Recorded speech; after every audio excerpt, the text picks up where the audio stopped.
কৃষি নির্ভর বাংলাদেশে চাষিদের উন্নয়নে কৃষক কার্ড একটি যুগান্তকারী পদক্ষেপ। পাইলটিং কার্যক্রম শেষে সারা দেশের কৃষকরা এই কার্ডের আওতায় আনা হবে বলে জানিয়েছেন মৎস্য প্রাণী সম্পদ প্রতিমন্ত্রী সুলতান সালাউদ্দিন টুকু। আগামী 14 এপ্রিল প্রধানমন্ত্রী তারেক রহমান টাঙ্গাইলে কৃষক কার্ড উদ্বোধন করবেন। এ উপলক্ষে প্রধানমন্ত্রীর সফরের সমাবেশস্থল এবং কাজের অগ্রগতি পরিদর্শন করে এসব কথা বলেন তিনি। প্রতিমন্ত্রী জানান, পহেলা বৈশাখে টাঙ্গাইল স্টেডিয়ামে কৃষকদের মাঝে কৃষি কার্ড বিতরণ কার্যক্রম উদ্বোধন করবেন তিনি। পরে টাঙ্গাইল পৌর উদ্যানে আয়োজিত কৃষি মেলার শুভ উদ্বোধন করবেন প্রধানমন্ত্রী।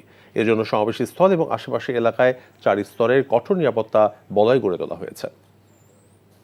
এইখানে নিরপেক্ষভাবে এবং যাদের পাওয়ার যৌক্তিকতা রয়েছে তারাই কৃষক কার্ডগুলি পাবেন ইনশাল্লাহ। কেউ বাদ পড়ছেন না।